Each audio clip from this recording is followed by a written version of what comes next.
Hey gang, Jeff here with mixpractice.com and missionmusician.com, coming at you with another 31 mix tips in 31 days tutorial. So let's jump in.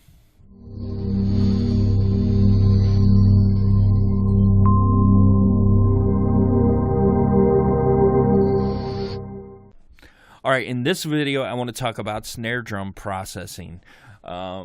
Gonna try to make this super quick. Went a little long last time. So here again, we have three different snare drum tracks. We have snare top, snare bottom, and a snare sample.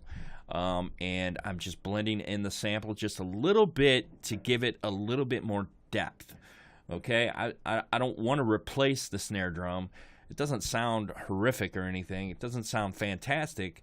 But the snare sample is just giving a little bit more depth to it. Okay, so let's listen to, let me make sure this is all off. Let's listen to the snare drum.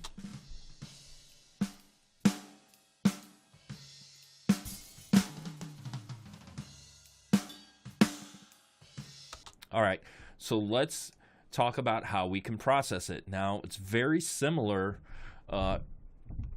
In my process, it's very similar to the kick drum. These are transient, heavy instruments, so I'm going to apply kind of the same process. So let's get started. Again, I'm using VCC, and let's just run through this really quick.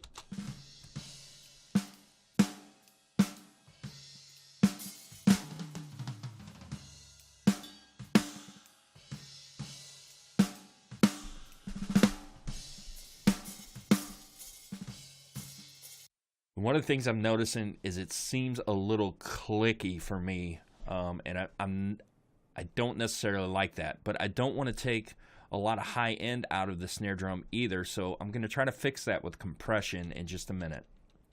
Let's EQ, and kind of the standard moves for me on snare drum processing is getting rid of any low end I don't need, getting rid of any mud I don't need, and then usually boosting in the 200 hertz range in that area, find the body of the snare and boost it up. Now, a lot of times I'll use the custom lift series. It does a great job of bringing out that snare body, but let's just see what we can do with a standard EQ here.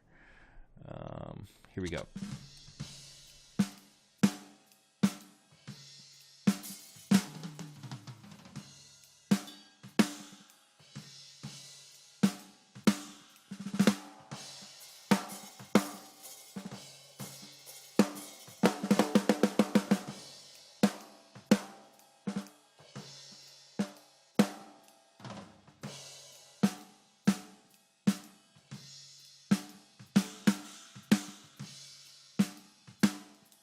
All right, let's see if there's anything interesting up top.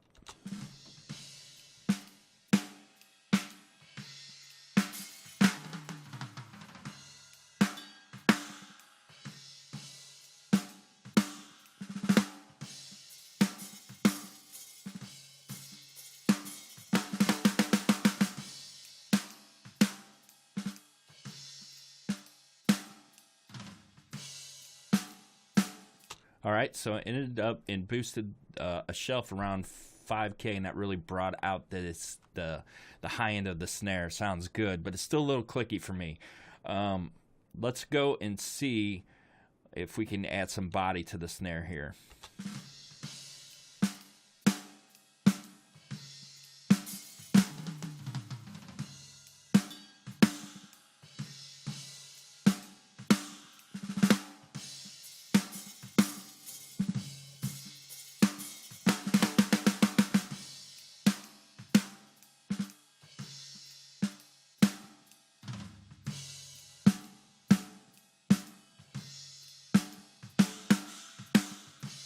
All right, so I'm finding that with this boost, and if I try to boost here, it cloudies the snare up, so I don't want to do that.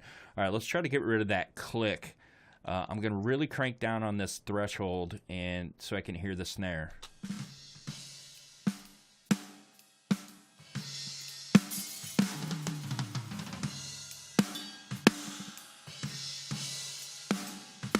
There we go. All right, right, so listen to how the click goes away as I increase the attack on the compressor. Hear that real pointed click?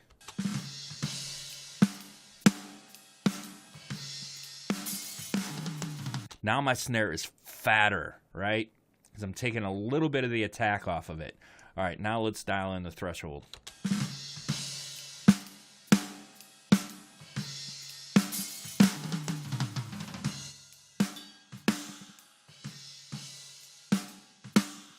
See how clicky that got?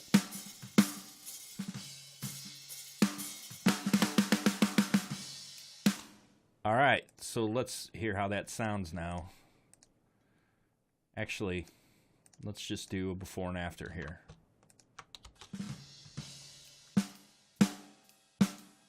Kind of lifeless and dull.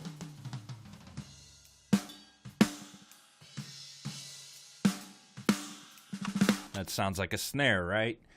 All right, let's put it into the mix.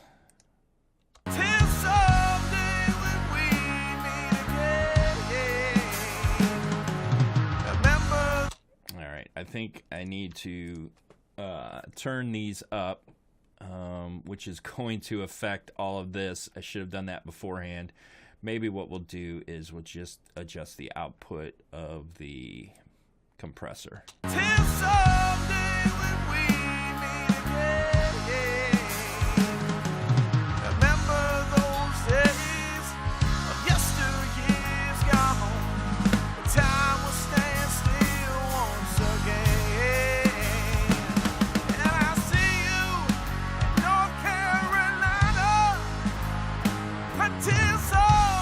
Okay, now finally, what I do as I'm mixing snares, I always go back and check the compressor. All right, and it's good. Okay, so that's one way to process a snare, to get that fat sound using the compressor. As a result of cutting off a little bit of the attack, it makes the snare drum sound fatter, and it also gets rid of that real pointed clickiness. So hope you like this video. I'll be with you tomorrow with another 31 mix tips in 31 days tutorial. Subscribe and like if you like these videos, and I'll see you tomorrow. Bye-bye.